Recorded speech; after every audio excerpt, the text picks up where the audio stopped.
Anytime you set out to follow God, there's going to be adversaries. It's just part of the deal.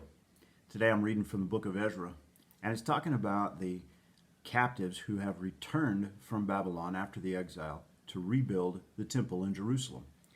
And in Ezra chapter 4 and verse 1 it says, "Now when the adversaries of Judah and Benjamin heard the children of the captivity builded the temple unto the Lord God of Israel, then they came to Zerubbabel and to the chief of the fathers and said unto them, Let us build with you. For we seek your God as ye do, and we do sacrifice unto him since the days of Esarhaddon king of Ashur, which brought us up hither." So the first way that these adversaries try to put a stop to the building of the temple is through infiltration. They want to join them. They come and they lie and they say, we worship God just like you do. Let us help you with this work. And so we'll get blended into all of your people and all of your projects that are going on. And then once we're on the inside, then we can throw a wrench into the works, or we can try to lead the people in a different direction. Infiltration.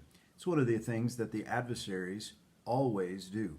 And don't forget, as followers of Jesus, we have the adversary, the devil, and he is constantly trying to thwart the works of God. And this is one of the ways that he does it.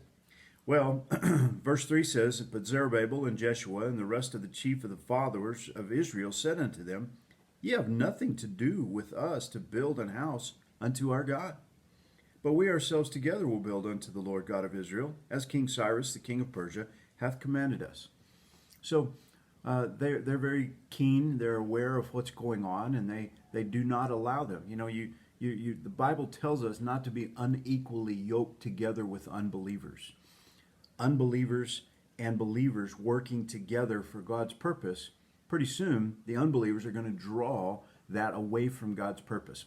We could look around and see all kinds of different quote-unquote ministries that used to share the gospel, but because of infiltration from unbelievers, now have turned into something very different.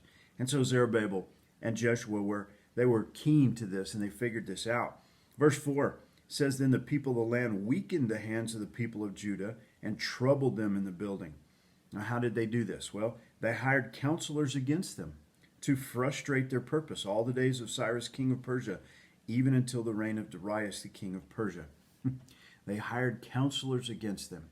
They hired people to lie. They hired people to say things against them. They hired people to slow down the work and to hold up the progress of what was going on.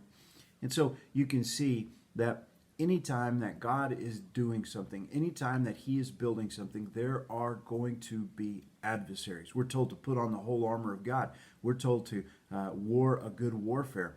There's always going to be adversaries because Satan wants to put a stop to what God is doing. He wants to put a stop to the advance of the gospel message of Jesus Christ.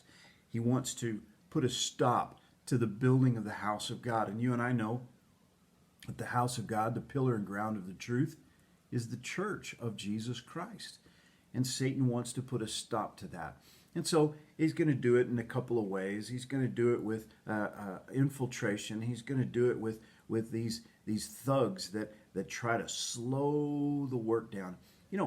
If Satan doesn't mind if you call it the church, and he doesn't mind if you are busy with stuff, but he wants to put a stop to the advance of the gospel and the making of disciples.